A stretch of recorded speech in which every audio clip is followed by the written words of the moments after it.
Kevin Kiley is joining us now, California Congressman. Great to see you, Congressman. Thanks so much for coming on. A lot to talk to you about, obviously, including your party, what you think about where the Republican Party is going. But let me just focus in on California. NBC News is saying that there is no credible threat, according to their sources, in regards to attacks on California. But that concern, though, still exists. Can you talk to that? We might have you on mute. We'll see if we can get your audio up and running there. But again, following this threat, as we've heard from the FBI, possible drone attacks or gearing up for drone attacks on the West Coast of the United States. Again, NBC saying that their sources telling them that there are no credible threats. But again, that does make your concern increase, especially if you live in that area. Right. Congressman Kiley's back with us now as we worked out the kinks. Congressman. Thanks for having me. Yeah, of course, it's extremely concerning just the mention of this in an FBI memo. We've known for some time that Iran, wants to pre-position assets in order to at least be able to raise this as a threat. Now, as you mentioned, there's no confirmation of any sort of credible threat at this point, but it does underscore a couple of things. Number one is that it was a total disaster to have this utter absence of border security for several years in this country, allowing known terrorists to come into the country. And of course, we're doing everything we can now to mitigate that threat. But secondly, it underscores the need to have a fully funded Department of Homeland Security. We had a bipartisan bill to fund the Department of Homeland Security, but unfortunately, that is still being held up at this time when we have a heightened threat environment in the United States. We certainly do. Now, President Trump was asked about this when he was getting off the plane. He says it's being looked into. Take a listen here, sir.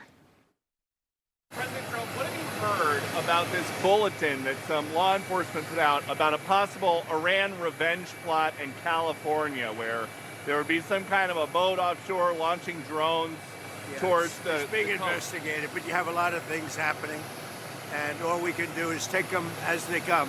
And if they try to hit us back, have you been briefed about how many Iran sleeper cells there could be inside the U.S. right now? I have been, and a lot of people came in through Biden with this stupid open border. But we know where most of them are. We've got our eye on all of them, I think. But this, as the Department of Homeland Security remains in limbo, your thoughts about the political games that are being played here when we have such a heightened alert happening? Well, yeah, exactly. I mean, this is the Department of Homeland Security at a time in which we are at a very heightened threat environment. And so, I don't particularly like playing games with shutdowns in any way, shape, or form with any department, but definitely not when we're talking about the safety and security of the American people, when Americans are being targeted by one of the most evil and dangerous regimes in history. And again, we had a bipartisan deal there.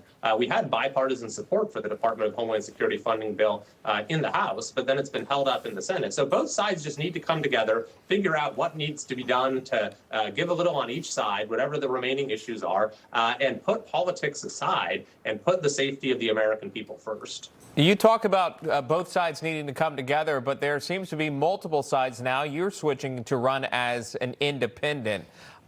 That made a lot of news. I know you've been on this program several times. We've had great discussions here. I'm curious to what boiled up with you, with the Republican Party specifically, to want to make you disaffect, if you will. Why run as an independent?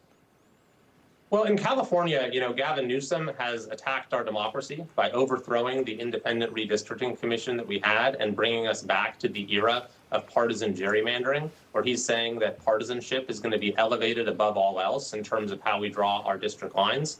So I think that the antidote to that is to say, okay, we can just take partisanship out of the equation. That's the way it's done with most offices, by the way. Your mayor, your city councilor, your district attorney, your sheriff.